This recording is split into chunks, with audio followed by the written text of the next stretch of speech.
Hello everyone. आज का जो हमारा टॉपिक है वो है कंसेप्ट ऑफ क्रिएटिविटी, है ना। सृजनात्मकता मीन्स हम बोलते हैं ना अपनी डे टू डे लाइफ में हमने बहुत बारी बहुतों के लिए ये बोला होगा, यार वो तो एक ऐसी बात करते हैं ना कि मतलब हम तो चुप ही हो जाते हैं और हम तो सन्नी रह जाते हैं कि उन्होंने कितनी अच्छे से ये बात बोल दी, हमने तो ऐसा सोचा ही नहीं था, है ना। या इस प्रॉब्लम का ये सोल्यूशन उन्होंने बहुत अच्छा निकाला, मतलब हमारे तो माइंड में ही नहीं ऐसी बात आ रही थी। ऐसी ऐसी बातें हम बोलते हैं अपनी डे टू डे लाइफ में, है ना। कि हम जो अपनी कल्पना में जो हमारे आता है और उसको हम क्या है विचारों का रूप दे देते हैं, या हम बोल सकते हैं कि हम जो है उसको अमल में ले आते हैं, है ना। तो वही हमारी क्या होती है, क्रिएटिविटी होती है। तो यहाँ पे जैसे मिलने लिखा है इमेजिनेशन इन एक्शन मीन्स कि जो हमारी कल्पना है जो हमारी, है ना, उसको हम क्या ले आते हैं, कल्पना को हम अमल में ले आते हैं। मतलब हम उस पर चलना शुरू कर देते हैं, कल्पना को अमल में लाना।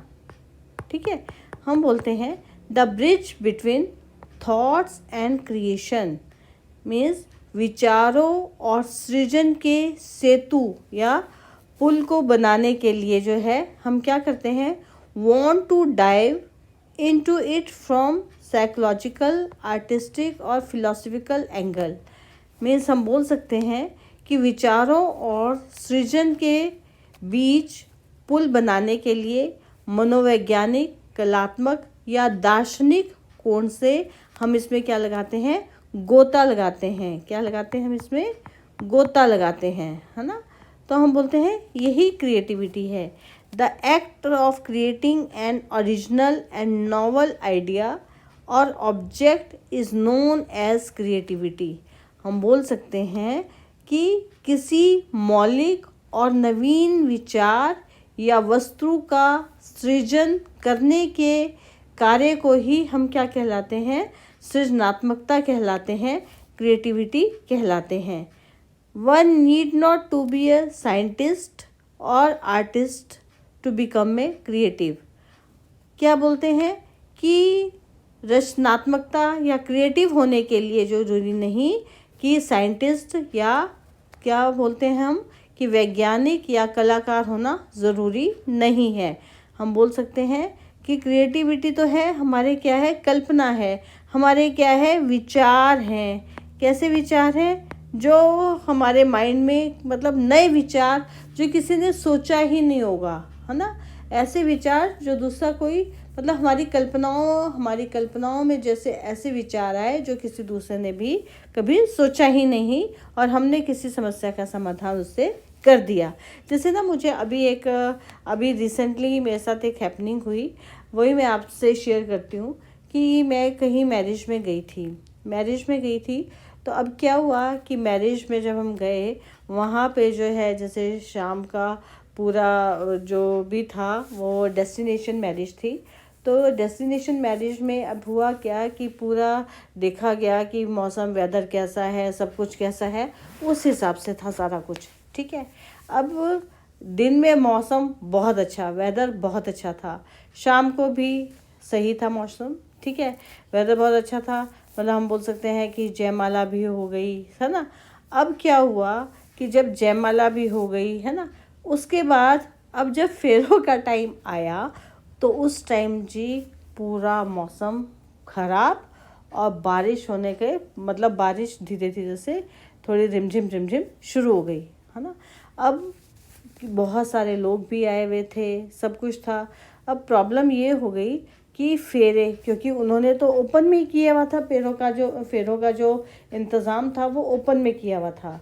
अब क्या हुआ कि जो भी एक छोटा सा डेस्टिनेशन की जो जगह थी वहाँ पे उन्होंने जो वहाँ के जो होटल वाले थे उन्होंने फटाफट से with in half an hour, है ना, उन्होंने सारा का सारा जहाँ पे फेरे उन्होंने पहले बाहर रखे हुए थे वो सारा का सारा उन्होंने शिफ्ट कर दिया। और कहाँ पे कर दिया, क्योंकि हिमाचल में हो रहा था, ये सारा का सारा फंक्शन हिमाचल में था, तो वहाँ पे बहुत बड़ा उनका स्विमिंग पूल नहीं था और स्विमिंग पूल जो था वो ढका हुआ था छत से, है ना।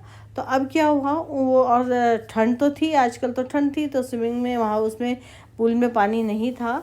तो उन्होंने क्या किया, फटाफट से उस स्विमिंग पूल को ही इतना अच्छा डेकोरेट कर दिया, मतलब सिर्फ आधे घंटे में ही उन्होंने अपनी सारी मैन पावर लगा दी और स्विमिंग पूल को इतना अच्छा डेकोरेट कर दिया कि जब उन लोगों ने कहा कि आप यहाँ पे फेरे करो, तो जब हम वहाँ पे गए तो हम तो देख के ही हैरान रह गए और इतना अच्छा लगा वहाँ पे। मतलब ये है क्रिएटिविटी, है ना, कि किसी ने सोचा भी नहीं होगा कि स्विमिंग पूल में भी कभी फेरे हो सकते हैं, है ना।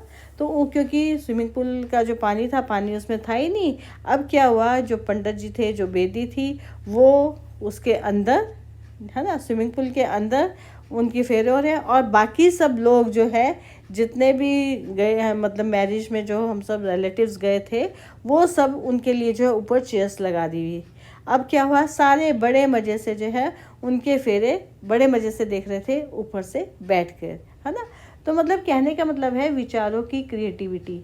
तो मतलब हमें तो टेंशन हो गई थी कि अब क्या होगा, लेकिन इस तरह से वो प्रॉब्लम सॉल्व हो गई। तो कहने का मतलब ये है, तो क्रिएटिविटी है हमारे विचारों की, मतलब जो ऐसे काम करना जिसकी हम कल्पना भी नहीं कर सकते, वही क्रिएटिविटी है। It can also be found in all type day to day activities like cooking, teaching, helping others and acting extra. जैसे हमने पहले ही बात की है कि ये जो है क्या है हमारा, कि इसमें हमने बोला ना कि किसी भी तरह का क्या है कि मतलब साइंटिस्ट होना ज़रूरी नहीं है, या हम बोलते हैं कलाकार होना ज़रूरी नहीं है। तो कोई भी हो सकता है, चाहे वो कुकिंग में, है ना, चाहे वो पढ़ाने में, चाहे दूसरों की सहायता करने में, है ना। तो हम बोलते हैं वही क्या है, क्रिएटिव है। ठीक है, तो हम जब इस तरह से बात करते हैं तो हम बोलते हैं according to Guilford, two types of thinking are involved in problem solving behavior, namely convergent thinking and divergent thinking. Problems which have only one correct solution, जब प्रॉब्लम का एक ही सही सॉल्यूशन होता है उसको हम कन्वर्जेंट थिंकिंग बोलते हैं। Where is when a problem has more than one correct solution that it use divergent thinking. Means हम बोल सकते हैं कि जो क्रिएटिव व्यक्ति होता है वो कैसे होता है, उसकी थिंकिंग कैसी होती है, डाइवर्जेंट थिंकिंग होती है। यहाँ पे जो है मैंने जैसे लिखा है question, what did India get independence, तो हमें इसका आंसर पता है ना। इसका एक ही आंसर है, यही है 1947, है ना, कि भारत को आज़ादी कब मिली, 15 अगस्त 1947 को।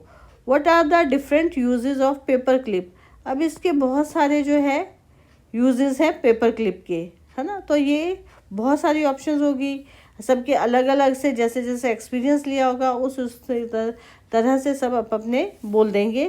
तो यहाँ पे बोला है गिलफर्ड ने कि divergent thinking is responsible for creativity, कि जो डाइवर्जेंट थिंकिंग है मतलब जब एक प्रॉब्लम के बहुत सारे सॉल्यूशन होते हैं, करेक्ट सॉल्यूशन होते हैं, तो वही क्रिएटिविटी है। Studies have also suggested that people who have highly, बहुत ज़्यादा डाइवर्जेंट थिंकिंग होती है, जिनकी बहुत ज़्यादा मतलब एक ही प्रॉब्लम के बहुत सारे सॉल्यूशन है, करेक्ट सॉल्यूशन, वही है क्रिएटिविटी। उसी को हम बोलते हैं क्रिएटिविटी, जो दूसरों से ज़्यादा है। तो आज हमने कंसेप्ट ऑफ क्रिएटिविटी के विषय में पढ़ा। Thank you class.